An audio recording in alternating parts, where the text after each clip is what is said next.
Of members of parliament from the vote-rich Mount Kenya region have set demands to Deputy President William Ruto to meet to gain the region's support in the 2022 presidential polls.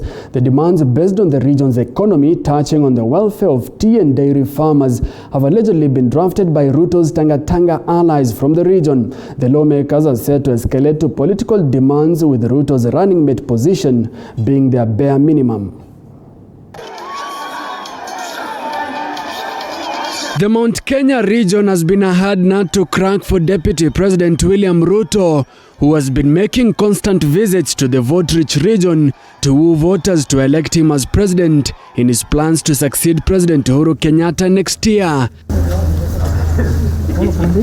After a series of meetings by members of parliament from the Mount Kenya region to discuss the economic revival and political prosperity of the region, the MPs allied to Deputy President William Ruto have now drawn a proposal to the Deputy President requesting to have talks with him ahead of next year's polls. Tunataka mazungumzo yawe sio mazungumzo ya kuzungumzia vyeo na viti.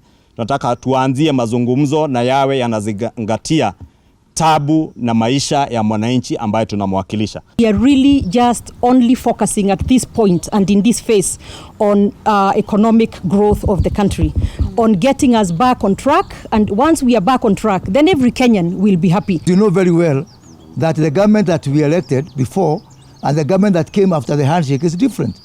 As a matter of fact, the deputy president has been idle since that time. So he has a lot of unspent energy. The organizing committee said discussions between leaders from Mount Kenya region and Deputy President William Ruto will be held in two phases. The first phase will focus on the economic revival of the region, agreeing on various prerequisite programs and interventions before discussing the involvement and participation in implementing the agreed economic interventions in the second phase.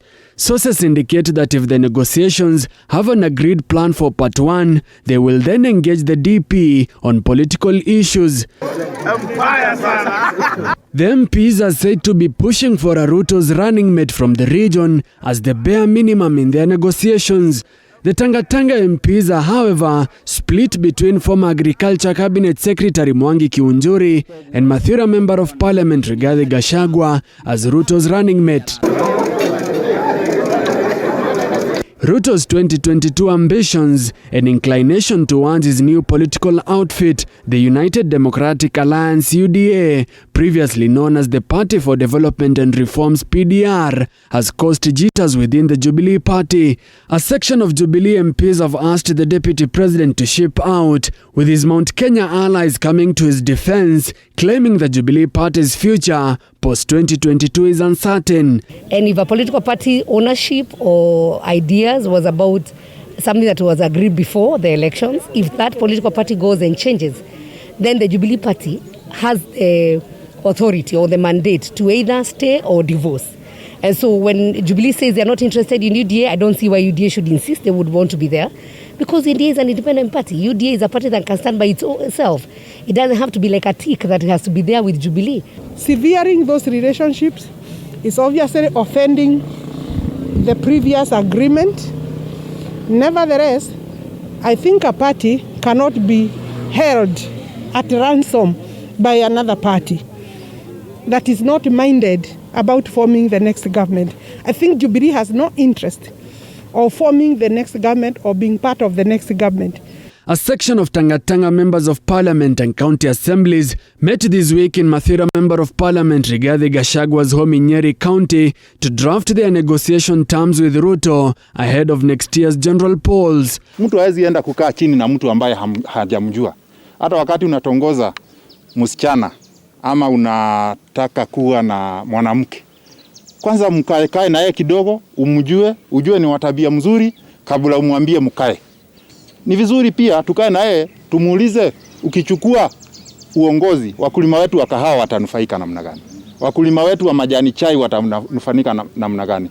Wakulima wetu wa horticulture watanufaika namna, wale wa biashara wa Kikuyu wa kwetu hapa Kirinyaga watanufaika namna gani? We want to hear how our people will benefit in tea farming, coffee farming, milk farming, and you see those are the issues we are interested in. We don't want the other shenanigans. And we are in talk with other assemblies in Mount Kenya region.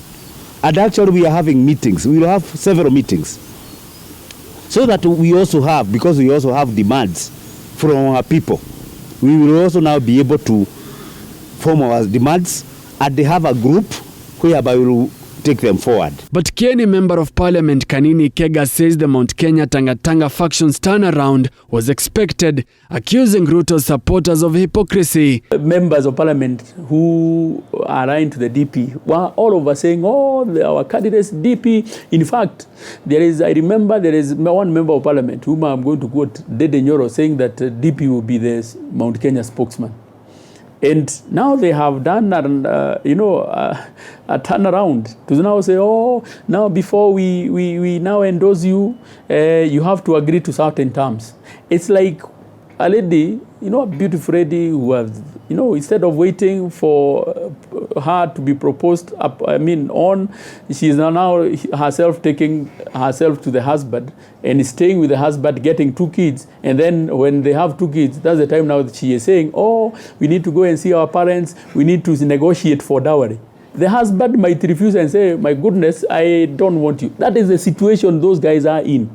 We have always said from the word go that we are that beautiful girl in Mount Kenya, with 8 million votes. You cannot be the one, taking yourself, to the suitors who have 1 million votes. It is incumbent of them to come and ask for us. And that is the stand that we have been having. But the Tanga group in Jubilee Party is not the only team regrouping to shape the 2022 succession politics. Several Kieleweke legislators have been trooping to ODM leader Raila Odinga's home in Karen with goodies to negotiate their way to the high table. This, Ruto allies say, is no different from their new negotiation package with Ruto. Nobody is telling them they are doing anything wrong. We have not even been telling them anything. They can take him goats, they can take him quails if they wish, they can take him chicken. But when we come here to negotiate, we say we support negotiations with the expected next president of this republic. These people should not raise issues. President Kenyatta's political debt to his deputy has divided the region. The Kieleweke faction insisting that the region does not owe Ruto any political debts. For us, we have said clearly that we have not made any commitment to anybody.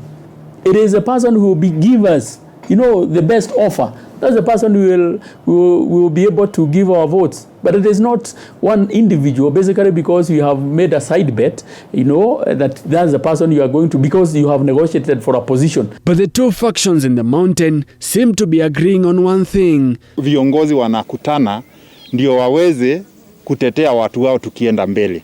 Kwa sababu hii serikali ya Uhuru Kenyatta ataritaya 2022. Kutakuwa na serikali nyingine itakuja. Kwa hivyo wale wananuia uongozi kama deputy president na wengine ambao wanaungana, sioni kukiwa na ubaya wote viongozi kukaa chini na viongozi kama hao na kufikiria vile watu wetu watafikiriwa mambo ya hiyo ukulima tunasema, mambo ya uchumi wao, kabla hata tuanze kuongea mambo ya vyeo. What is important for our area is the economic benefits we are going to get from that government that is going to come. It's not about positions. We have had those positions even during KANU. We even have the vice president. We had ministers from Mount Kenya. Yet we had no development agenda in our area because it was given to individuals. A family in Mbwani village